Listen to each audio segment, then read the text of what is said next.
Hello everyone and welcome back to the SteemTrail Gaming News. Today is the 20th of February of 2018.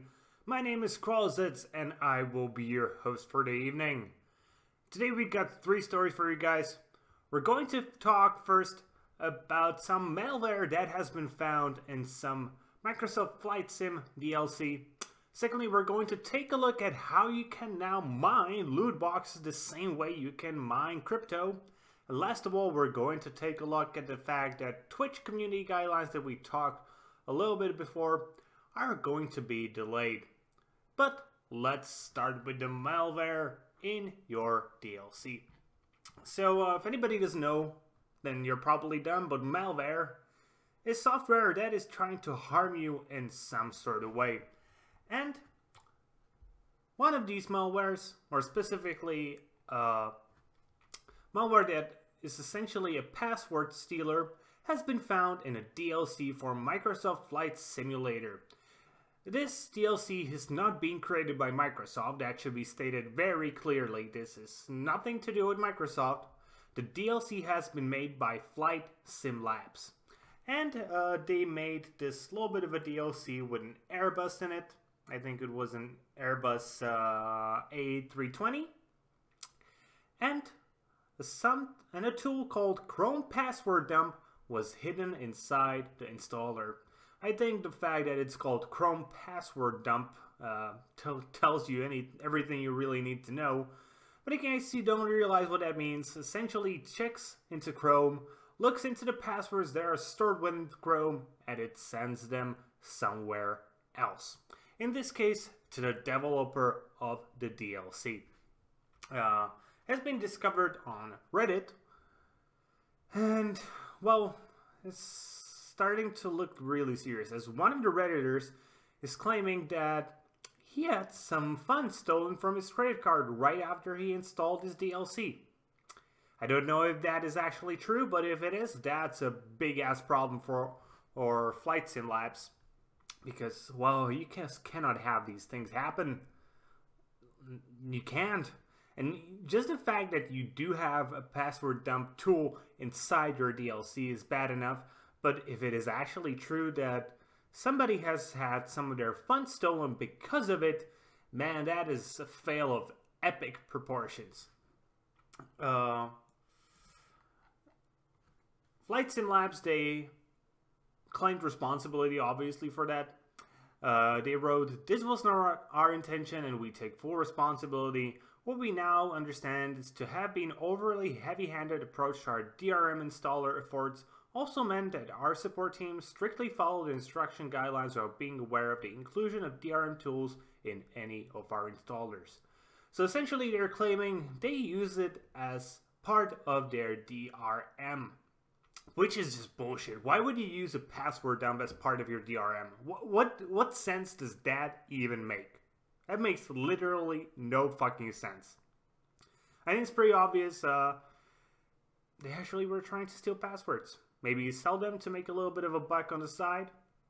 That's my real opinion. I think they were stealing people's information. Whether it was passwords to, obvious things like their Gmail account so they could get a lot of their personal data. Or eventually, potentially, things like your credit card number, your PIN code, and the little code that's written on the back side of the credit card. I don't remember what's it called.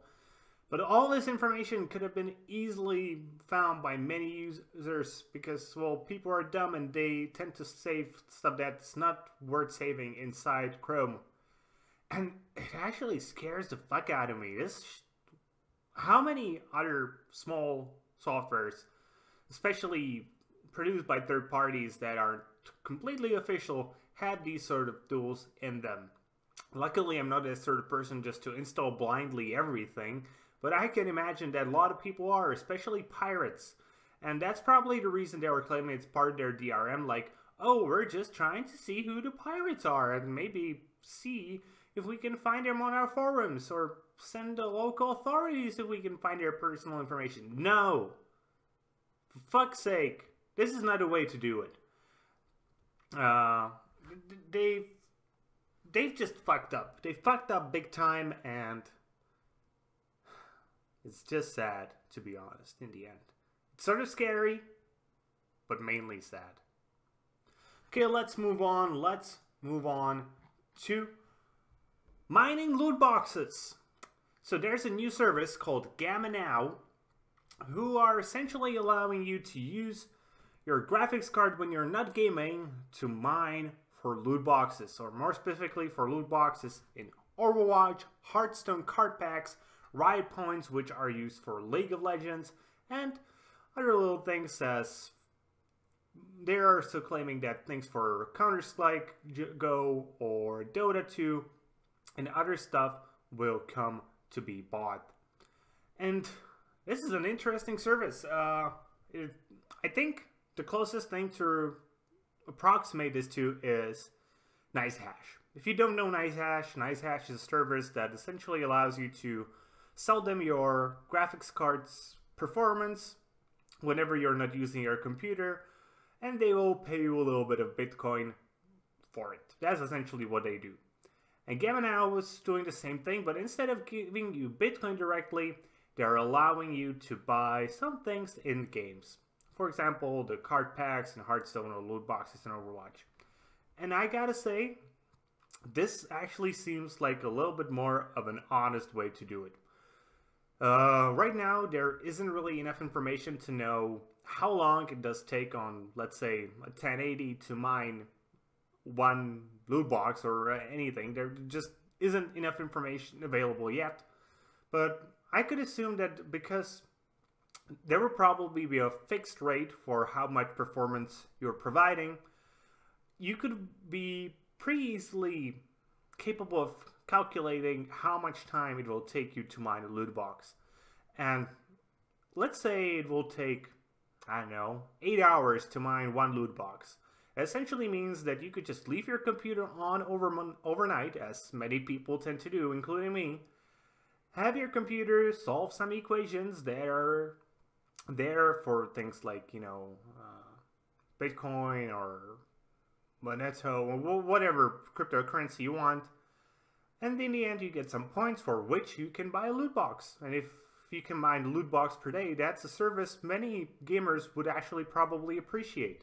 Though, again, I would really appreciate if you didn't have to buy loot boxes.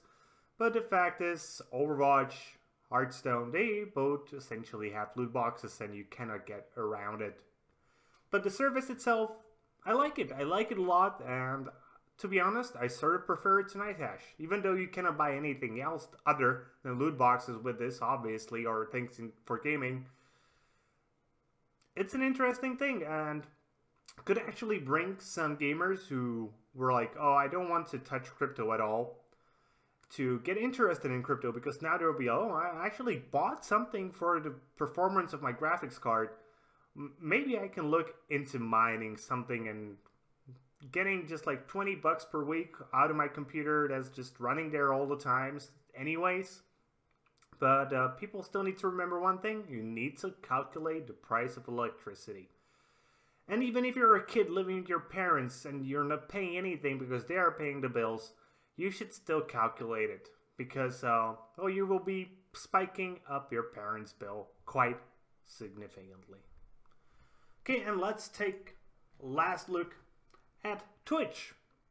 So Twitch has been promoting their new community guidelines, which were essentially halfway good and halfway crappy as fuck. The good part was about they do not want sexual content on their site, and they have all the rights to not want sexual content on their site. And it was a nice thing because they totally said what exactly they will be looking for. They said like things like overlays, the clothing of the streamers, the emojis used, the language used. So if you were a streamer who was like, I'm not sure whether I'm putting out sexual content, I don't think I am, but maybe somebody would consider it, then you now know what you actually should probably change about your content. That was the part I totally agreed with, but the second part, which is about, well, hate speech, one of the things I find completely just ridiculous in our culture, that was the part I didn't like, because it was just all over the place. It didn't tell you anything what it actually was. It was just like the most general shit ever, so you could pretty much come in and say, yeah, this is hate speech as well. And even though it was just somebody calling you an asshole, for example, that's not hate speech. That's just an insult. You know, and I don't even think hate speech exists in reality. There's just like insults. There are racial insults. I will be completely on board with saying that there are racial insults. But the fact that people start to claim they are hate speech, making them sort of this one level above insults, makes me just sort of uneasy, especially coming out of a country which didn't have free speech in any form. As yeah, we were communist. This country where I live, just less than 30 years ago, we were under the rule of communists, and free speech just wasn't a thing. There was censorship all over the place. So any sort of attempts of censorship make me feel uneasy. But the community guidelines will be delayed because Twitch feels like they weren't understood properly. And thus, I'm going to say good on you, Twitch. If you don't think new guidelines you're putting out are being understood correctly by the community, and I'm going to assume it's going to be mostly the hate speech part, then it's a good thing to postpone the release, try to make them a bit more clear.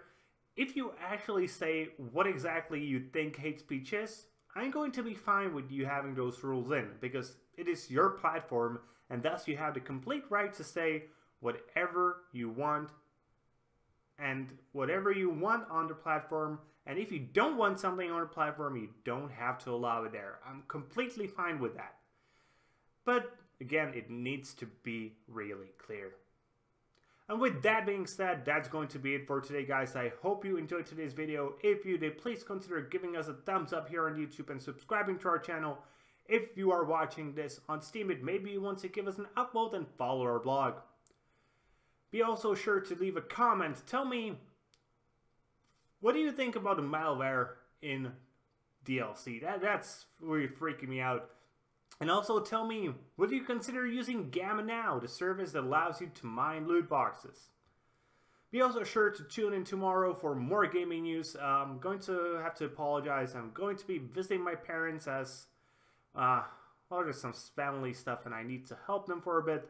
So the quality may be somewhat reduced tomorrow, but what can I do? But that's going to be it for today, guys. See you guys later with more gaming content.